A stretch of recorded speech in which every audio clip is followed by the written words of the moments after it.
is the first of 100 wells we're gonna build in this video. Ladies and gentlemen, I'm gonna be quite honest with you. I was very worried what I'd be doing today for slop. Not only could I not find a single topic, but as well, I'm still very ill, so I apologise if my volume control is all around the place and my voice sounds a little bit off. But that's until I saw MrBeast doing charity work and I decided to spit directly at him in absolute disgust, or that's at least what the internet is doing, because MrBeast is getting more hate for previous charity work that he has done. I have simply never seen someone get so much shit for doing so much charity. I mean, hell, take me for example. Anytime I go to a McDonald's and I click my order and it tells me to round up 1p to charity, I'm always the first person, really rapid quick, to click no, thank you, not today, because I'm not giving that charity 1 penny, let alone what MrBeast is doing. Why is he being exaggerated about, lied about, cancelled, slandered this time? Well, because over a year ago, he made a video where he implemented over 100 wells. This is the first of 100 wells we're gonna build in this video.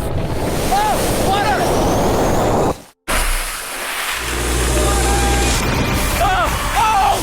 You just witnessed a small village in Kenya get access to unlimited clean drinking water. Disgusting behaviour, how dare he. It was only also when watching that video I realised how messed up my hearing is and how weird everything sounds. It's like I'm being drowned underwater in one of MrBeast's broken wells. And that's exactly what is being claimed. People are now claiming that MrBeast's wells a year on are basically in ruin, they're unusable.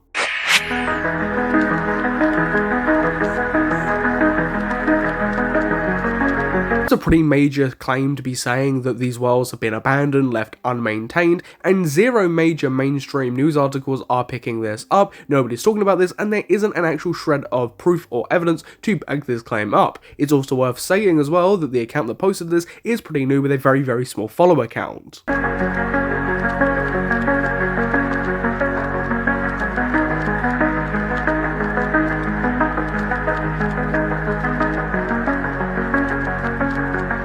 Remember back when MrBeast initially did this, people were saying that he's a white saviour and that, you know, this is bad. This is actually something we were about to get into just a little bit later on in the video, because that's actually come back up and it's absolutely ridiculous. Do you want him to do charity work? Do you want him to do anything? Or would you rather him just sit there? Because either way, you're going to complain. Also, if MrBeast and his team have trained locals around that area and people to how to look after these wells and they haven't done that, to a certain extent, that's not MrBeast's fault. This isn't MrBeast's fault. If they have actually genuinely been left in ruin, they're abandoned, they're in a disgusting state, that isn't on MrBeast per se.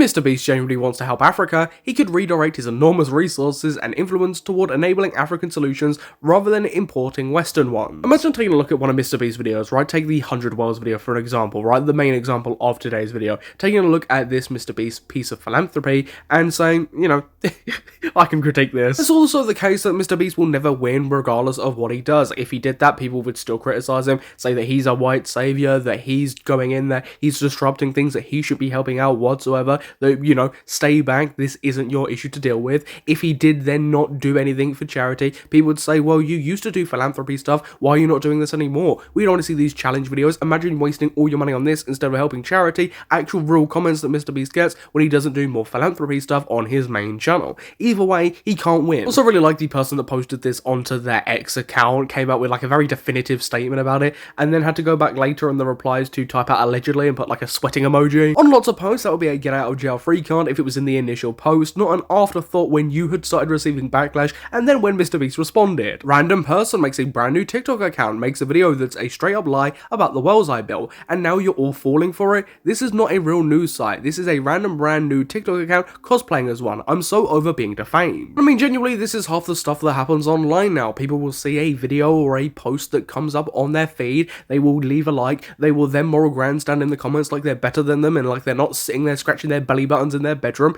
and then they will just move on, collaborating with that misinformation and just not caring if what they're tweeting or posting is actually true or not. It's not hard before you post a reply, a comment, or a video, or whatever you want to do, to click on the account that you've seen that piece of information from and actually research it yourself to make sure you're not parroting misinformation and defamation. You are spreading false information. Below is what I replied to the other person spreading this false info. Please stop lying about my philanthropy. It will make it harder for me to save lives in the future. I mean, whilst he's exaggerating exaggerating just a little bit here, he's not wrong. After the dog pack controversy and basically the whole internet turned against MrBeast, his philanthropy channel where he actually helped people took a huge hit. It went from getting 20, 30, 40 million views a video to really struggling to break even 10 million, which I know are poor him, but his channel here is Philanthropy. He's trying to help others, and that has been severely impacted by the drama and controversy and all the slander being brought to his name. When pages spread straight up lies like this with zero proof the wells are still operational, should I sue them? I'm so over people tearing down my name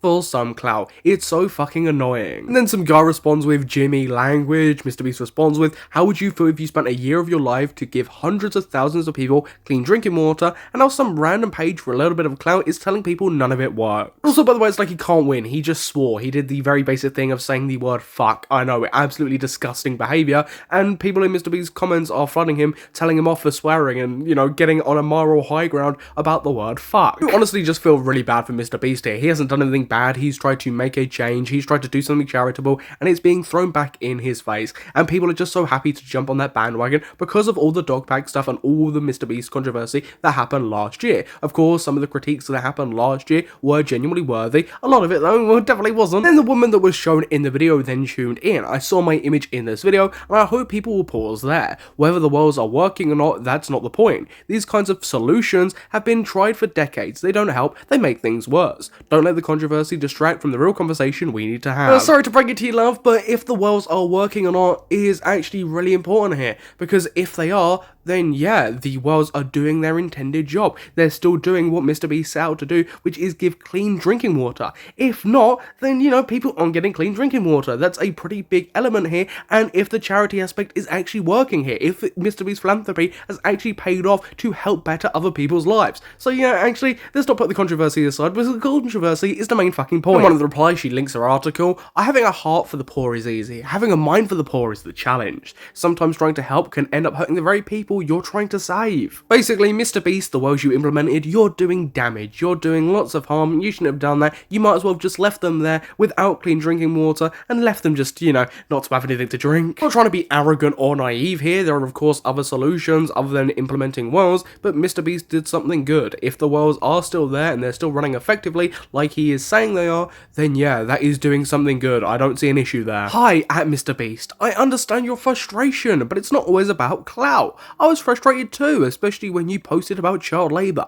It sounded like you thought spending a few hours on the topic and talking meant you understood it. But Africa isn't YouTube. You can't just study the algorithm and figure it out. It's way more complex than that. I made this video response after your quote-unquote child labour tweet. Yeah, I mean, no, of course, it isn't always about the clout or controversy. But if a account on a social media platform basically has no following, really no videos, isn't a credible news source, and posts a video that is, you know, maybe slander, and has no actual evidence or proof in it saying that what MrBeast did with those wells isn't working, then yeah, maybe it is about the clout to get money off of MrBeast's name. I'm just saying. Or maybe that 2-follower Twitter tard was actually just trying to do something right. I mean, it's anybody's guess. I see you shared this video that includes my image, but what I'm about to say isn't really related to the specific claims about your wells not functioning. I'm focusing on the bigger picture here. Many of us have read some of the reports. There are accounts saying that many of the wells aren't working or have serious problems, but even if every single one of them was functioning perfectly, this still isn't the right path forward. This is like the definition of MrBeast can't do anything right. Even if they are working, if they're not working, doesn't matter, you're still in the wrong, mate. I think you mean well, but the road to hell is paved with good intentions. I've been working on African prosperity for decades as an entrepreneur who's built businesses on the continent. A few years ago, we even reached out to your team, but they weren't interested because they felt they already had a quote-unquote an African project. It looks like that project was digging wells, and I can tell you this isn't the way. If you really want to help Africa, you can reach out to me and we can talk. Talking to random Twitter woman who writes articles about Africa and maybe has probably done some good work, or actually going and implementing something that in the long run can probably save lots of lives. I don't really know, that's a hard one. Also responded to her being the source by saying, that's just false. Reports of MrBeast wells failing existed long before I wrote anything. Trying to frame me as the origin is just deflection because people caught you off guard. And let's be clear, my message isn't about whether the wells work or not, it's about the long-term harm of foreign aid models that feel good in the short term but often backfire for the very people they aim to help. I'm going to tell you now as well, these quote-unquote reports are going to be very, very hard for you to find. Just do a little bit of digging yourself, you'll genuinely say. I just think this is incredibly unfair on MrBeast at the end of the day. He's done something that is pretty charitable. This isn't something that you would really critique him for. I think there are 1,000 other things that I can think of that you can personally critique him for. this genuinely is not one of them. Imagine your major gripe being with MrBeast that he implemented 100 wells to help people, and you're going, actually no, you fucked that up, mate. The article she's been linking as well is very much just the same type of stuff, and the headline, by the way, really kind of sums up everything and really tells you that I'm not going to be reading this in this video. I'm just going to read you this right now. Be prepared. How MrBeast is keeping Africa poor. Yes, Jimmy Donaldson, MrBeast, Beast Philanthropy, you are keeping Africa poor. It's you that is helping contribute to this. You are making Africa poor, apparently, you naughty boy. As well, the news account that did this, you know, the very, very brand new one, CPAT actually did end up responding to this. From the CPAT team, we would like to apologise to MrBeast and all related parties regarding our coverage of the African well story. We believe that our source was reporting on good authority. However, it appears that we were wrong. We have severed contact with them entirely. We at CPAT believe in journalistic integrity and do not wish to slander anyone. We covered the story not as an insult to MrBeast, but as criticism of historically corrupt governments in Africa. Please don't sue us, we're broke college kids. That's not a genuine response. That's a response of, oh shit, MrBeast has mentioned possibly suing us. Oh my god, let's make an apology. And, you know, they don't have a source, right? They do not have a source or a secret contact that they've severed with. They've just said this, they've seen this floating about online, they've made a TikTok, they've severed this, they've posted no evidence, so if you did have journalistic integrity, there would be evidence there, and now it's backfired on you, and you are panicking. And that's all for today's video. I quickly do as well want to thank one of the viewers of this channel that I see regularly in the comments, Azor, oh sorry, I've probably absolutely butchered that, but I actually took the CPAT response from their video because I genuinely couldn't find any other video or any other thing that was showing this, and it very much seems like CPAT have deleted this. That is all for today's Slopic. I do appreciate you tuning in. This was actually the best Slopic that I could find for today, so, you know, if you did enjoy, please consider leaving a like and subscribing, and comment down below your thoughts, which, you know, you can all do at the same time. I also want to apologize again for me still being ill, and I don't know how my volume is in this video because I physically can't hear myself properly or hear how loud or quiet I'm being, so I also want to apologize for that. But I've been your host Samuel, and I will catch you in the next Slop Mule upload. Goodbye.